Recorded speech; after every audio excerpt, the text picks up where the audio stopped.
It's been incredibly busy here on the Smallholding because of the heat. It's brought some crops on, it's given us the opportunity to do some maintenance tasks, but it's also made some extra work. So let's show you what we've been up to.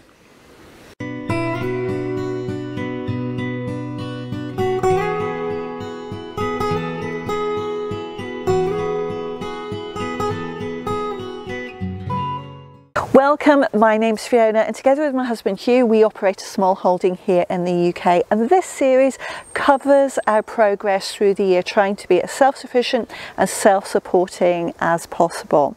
Now August is one of our busiest months, but we've had some big challenges because during this month we've had some of the hottest recorded temperatures here in the UK. 104 degrees Fahrenheit or 40 degrees Celsius is what we've had to cope with, and that gives us some challenges.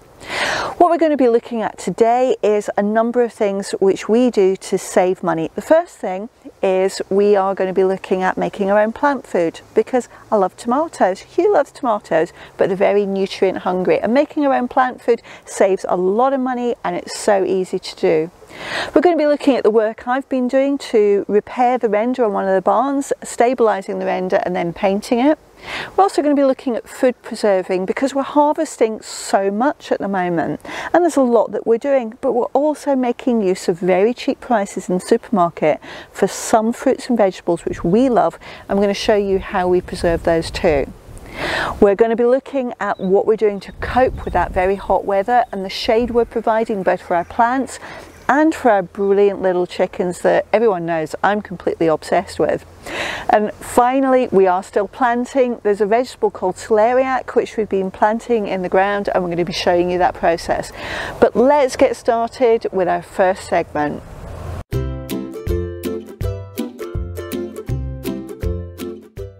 A lot of the foods we love have tomatoes in them. We love things like pasta sauces, like chilies, like soups, so we get through a lot of tomatoes. And obviously, as part of our self-reliance, money saving, we grow most of those tomatoes ourselves. And as you can probably see, we grow a lot of them in buckets. We use our own homemade compost to keep the price down. But tomatoes, because they're big and they have a lot of foliage and they have a lot of fruit, quickly absorb all of the nutrients out of that compost and they need to be fed. So I want to show you quickly how easy it is to produce the amount of plant food you need for this quantity of tomatoes. Plant food really is amazingly simple. I'm showing you stinging nettles here, which I don't normally like, but they are edible, they do represent fertility, and they are abundant. And what I'm doing here is pulling them up. You'll notice I'm wearing gloves and I should have worn a long sleeve shirt as well. And I'm just doing it very roughly and crushing them up because I'm going to break those nettles down. And I'm also going to pull up some of this. This is comfrey. And if you look at me pulling at it, you'll notice it sort of tears off. It doesn't bring the roots up because those roots go down a long way. And what they do is they bring up nutrition from deep under the soil that normal plants can't get at. And if we break down that comfrey and the nettles, we can get at it. How do we do it? It's this simple. I dump all that foliage into an old rain butt and I'm going to add water to that rain butt, and then I'll leave it normally 2 to 3 weeks for it to break down. But you can keep topping it up with a big vessel. When I want to use it, what I do is just go and dip in with a watering can. Now you don't want to put this stuff on neat, it's really too strong and it's too wasteful to use a whole watering can of neat fertiliser. But what you can do is dip out a load of this and then dilute it, which obviously means it goes further. Now if you take a look, what you'll see here is just how darker brown that liquid is, and that's full of wonderful nutrients from that comfrey and from the stinging nettles. And all I'm going to do is water that down. I normally do about 10% of the concentrated plant food and then top the rest up with water. You can use well-rotted manure, you can use compost as well. All these things will add nutrition. And then all I do about once a week on average is put that diluted liquid, and you can see the colour is much lighter now, onto all my pot grown stuff and anything that's particularly hungry, like tomatoes.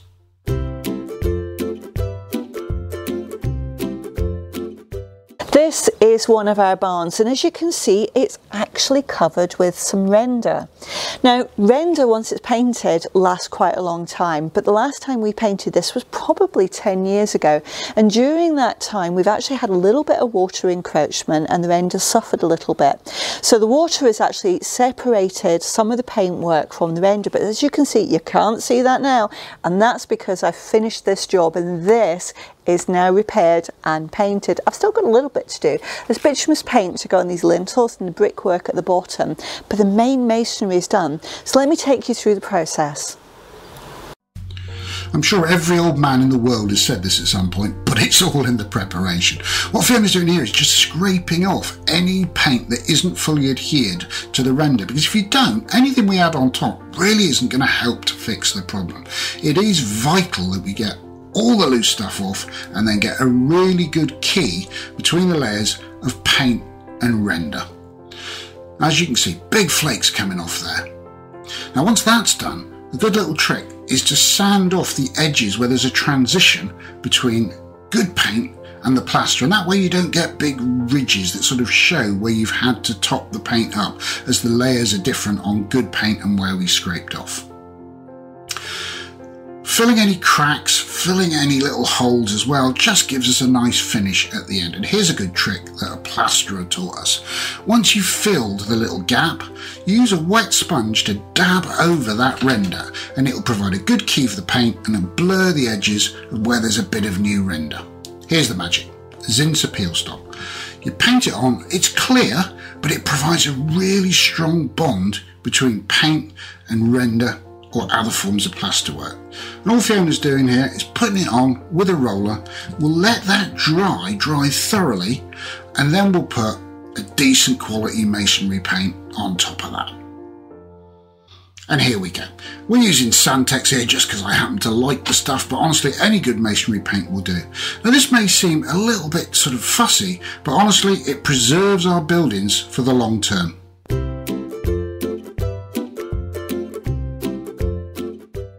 You might wonder why I'm sat here. Well, this is peppermint, and we grow a lot of peppermint because Fiona loves peppermint tea, and we preserve it to use through the year. This is marjoram, or oregano if you want to be modern, or oregano if you want to be American. And we use a lot of that in our preserving as well, and along with the rosemary and the thyme behind me and all the rest of it. We've been doing so much preserving in August because of the heat, because of the time of year. It's a really busy time for us. Let me give you a very quick tour of just a few of the things we've been up to.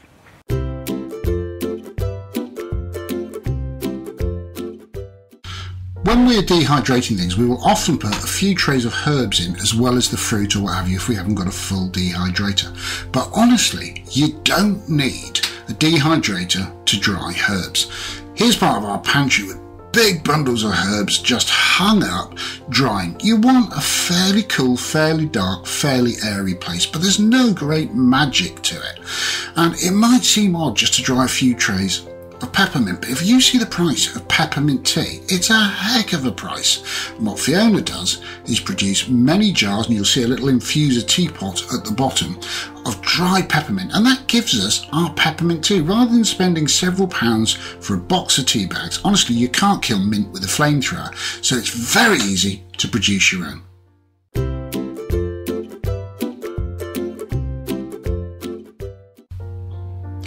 We've done a video before on drying pineapple, and it's something we tend to do when we find pineapples on offer in the supermarket. So I'll put a link up above, and I won't show you the whole process.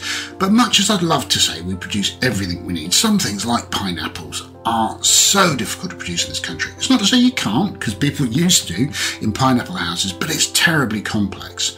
So what we do, when they're on offer at 49p each in the supermarket, we'll buy about a dozen, put them through the dehydrator, and you end up with these wonderful things. There's 10 pineapples in those 2 jars. Now they can be snacked on just as they are. It's an amazing flavour.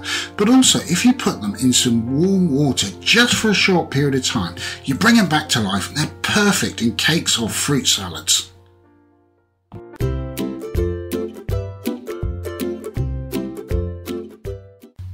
It's been an incredible year so far for fruit. We've already done one video on our monster cherry haul showing how we make cherry fruit leather, and I'll put a link to that up above. But here's another thing we do with them. Now this may look like I'm just cooking up some sort of cherry pie filling, but these cherries are cooking in a concentrated sugar syrup. Now that's like a kilo of sugar in 500 mils of water. It's about as much as the water can dissolve. And I'll cook them for 45 minutes on a high heat. And then what I'm going to do, take them out of the liquid using a slotted spoon and spread them out to dry on something fairly sort of non-stick, greaseproof paper, silicone paper, something like that. And after they've cooled, what you've got are these incredible candied glacé cherries. You can see how they've set almost hard, and we're going to use those in our homemade, home-dried fruitcakes and Christmas puddings that we'll cook up in the winter.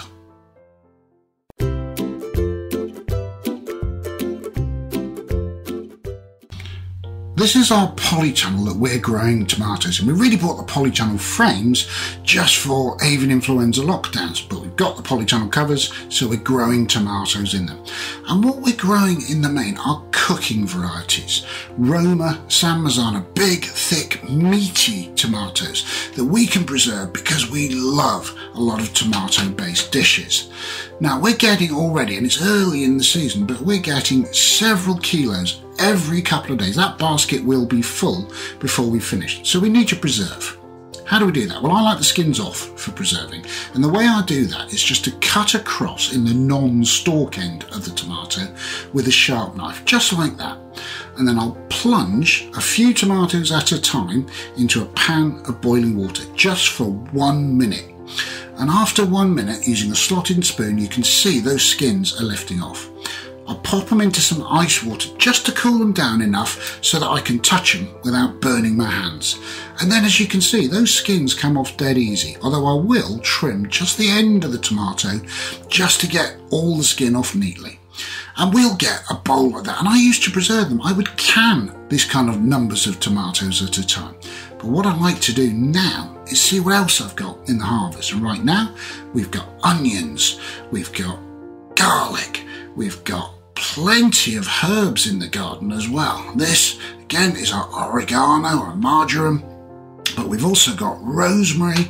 We've got everything we need to knock up a brilliant pasta sauce. So rather than go to the trouble of preserving just the tomatoes, I often prefer to try and preserve almost a ready meal made in the house, because a lot of the time cooking from scratch is a big effort, and I can produce something like this. There's like 14 portions of a great pasta sauce there, and preserving that makes our life easier.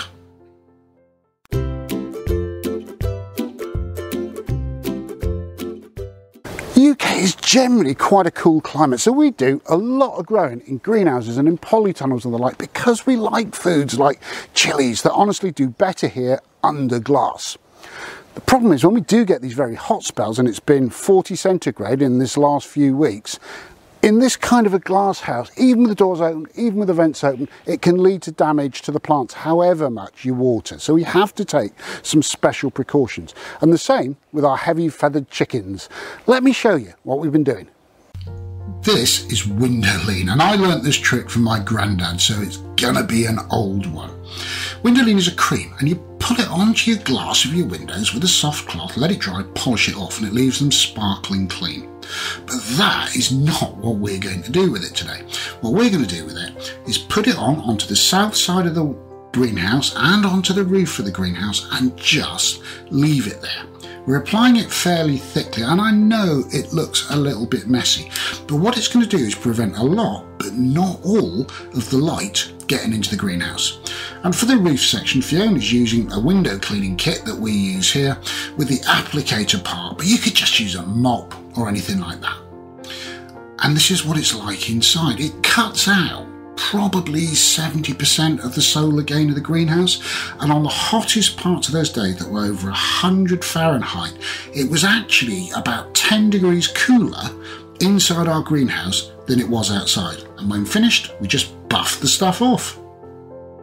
Fiona's already covered a great deal of what we do to keep the chickens cool. Now, I'm not going to go over old ground, but I did want to show you these.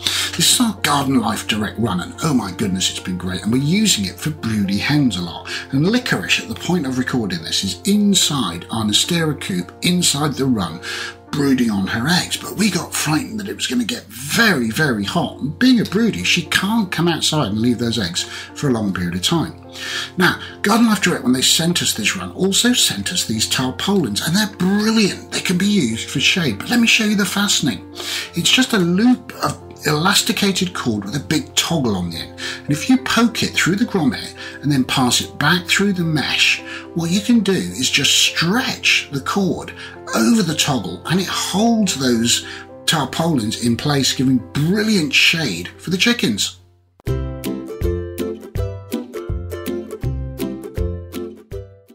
We're down in the vegetable patch and things are doing tremendously well. Just look at these Jerusalem artichokes behind us. This is one of the more unusual things which we grow here. I mean, that flower spike is huge. They're well over 7 foot tall.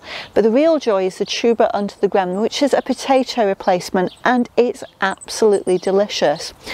But we're still planting things, and this is a vegetable called celeriac, and I'm putting this in this month, and it's something which you can actually grow now for harvesting later in the year. So let me show you how we've gone about it. We produce almost all of our own plants from seed on the Smallholding. In fact, if you look behind and to the right of Fiona, you can see a big parsnip spike up there, which is producing seed for next year's parsnips. But with the celeriac, that didn't happen. We've got some great friends called Nick and Tor, who are local farmers, and every now and again they go into a field, they'll plant out a load of crops, and they'll have a part of a tray of plugs left over at the end. And very kindly the other night, Nick brought us over some celeriac plugs that he'd had left over from planting and asked if we'd like them. Well, yeah, absolutely brilliant. And the rural network really comes into play with things like that. They're very kind to us and really help us what we do. So we're planting them fairly close together, probably closer than we should, but there's only 2 of us, so small celeriacs suit the way that we want to live. But look how dry that soil is. That's what the heat's been doing to us.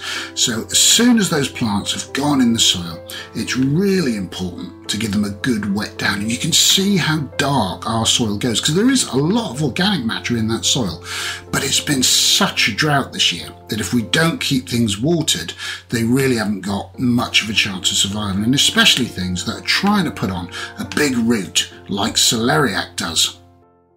Well, that was a very quick roundup of what we've been up to this month, and it's not all been successes.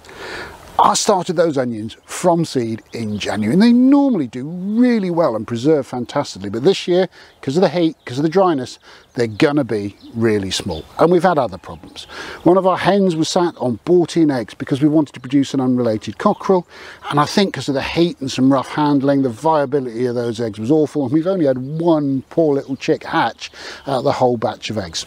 Unfortunately, that's small holding life. You have your downsides, you have your upsides. Our gherkins grown outside are doing great, so it's not all downsides either. If you've enjoyed today's video, can you spare us 5 seconds? Give us a thumbs up down below and let us know in the comments what you want more of. Do you want more general roundups? Do you want specifics on preserving or chicken keeping or seed saving or any of the other topics that we touch on? If you do, tell us in the comments, we'll try and make them. If you want to see those videos and everything else we produce, just tap on subscribe down there. If you're not subscribed to the channel, hit the bell next to it. You'll hear every time we upload a new video. But for today, thanks for watching. Come back and see us soon. Take care.